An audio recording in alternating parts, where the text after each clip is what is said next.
내가 뭔가 재산이 있었는데 재산을 누구 줬어. 근데 법원에서는 내가 누가 재산을 주면 그걸 다 청산가치에 반영하라고 해. 그러는데 우리는 어떻게 주장하냐? 안녕하세요. 내 친구 김웅 변호사입니다.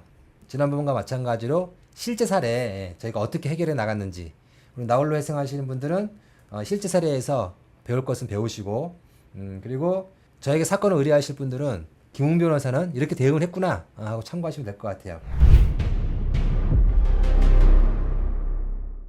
여기 이제 보존 공고 내용입니다. 네.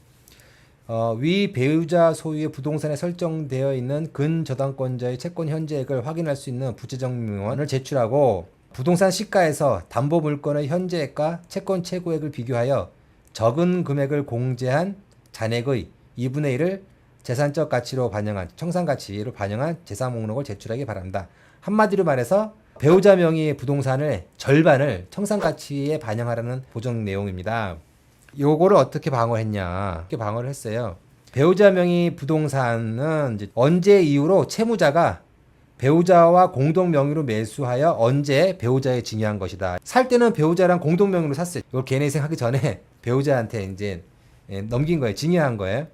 증여한 사건인데, 법원에서는 어쨌거나 배우자 명의로 돼 있고 현재 배우자 명의지만 옛날에 공동 명의였고, 그럼 옛날에 공동 명의가 아니었다 하더라도 이 광주지방법원은 무조건 배우자 재산 절반 내라고 해요. 근데 여기 뭐라고 답했냐, 우리가 채무의 6,453만 672원을 제외한 나머지 채무는 증여한 이후에 발생하여 나머지 채무에 대해서는 위 부동산이 책임재산이라고 할 수 없습니다. 요 책임재산이란 말 지난번에도 설명을 드렸는데 아마 자세히 설명 안 드린 것 같아요. 우리 채권자에게 돈을 빌려줄 때 만약에 돈을 못 갚으면 강제집행 같은 거 할 거 아니에요. 그럼 채무자의 재산들 있잖아요. 빚을 갚는 데 쓸 수 있는 채무자의 재산, 요걸 책임재산이라고 하는 거예요. 책임재산. 빌려줄 때가 아니더라 하더라도 나중에 빚을 안 갚아가지고 채권자가 이 채무자의 어떤 재산을 갖다 강제집행할 때 그때 가지고 있는 재산들, 이런 게 책임재산인 거예요.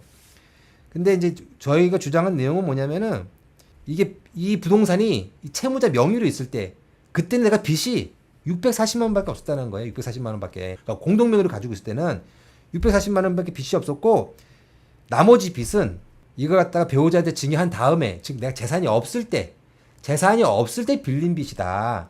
그래서 책임재산, 그러니까 빚이 640만 원 있을 때 그게 내 재산이었으니까는 645만 원에 대해서만 내가 이 책임재산을 인정하겠다라는 거예요. 그래서 초과된 부분에서는 책임재산이라고 할 수 없다. 그래서 내가 이제 요 부동산이 내 명의로 있을 때 있었던 빚, 그만큼 645만 원만 청산 가치에 반영하겠다라고 한 거예요.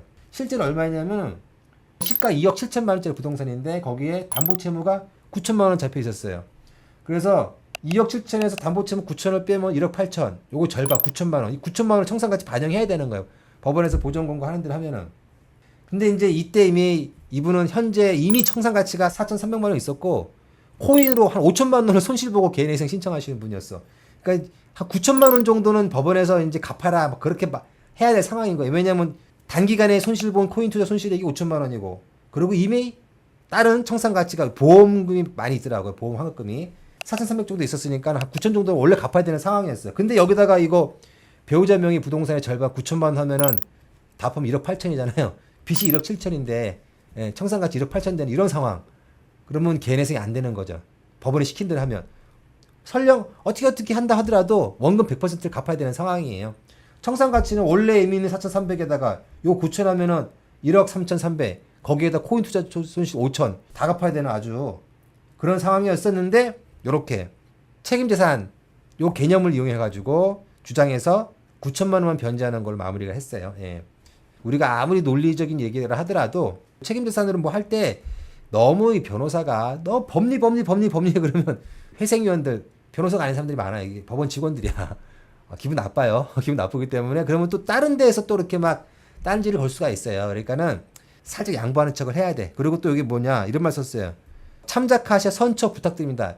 변호사들이 서면 쓸 때 이런 말 절대 안 써요. 절대 안 쓰는데 회생할 땐 이런 말을 좀 써.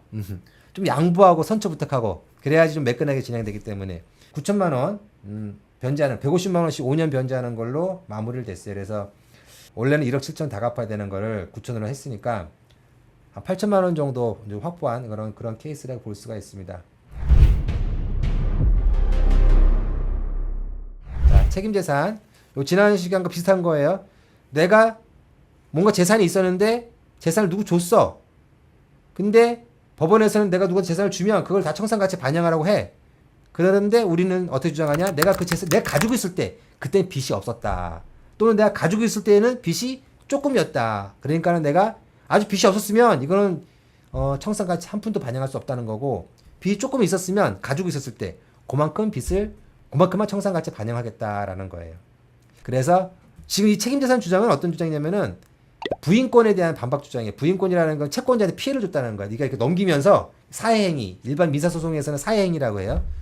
채권자를 해야 하는 행위를 했다는 거예요. 근데 이 부동산을 넘길 때는 빚이 640만 원밖에 없으니까 채권자한테 해를 준 금액은 640만 원밖에 없었다는 거야.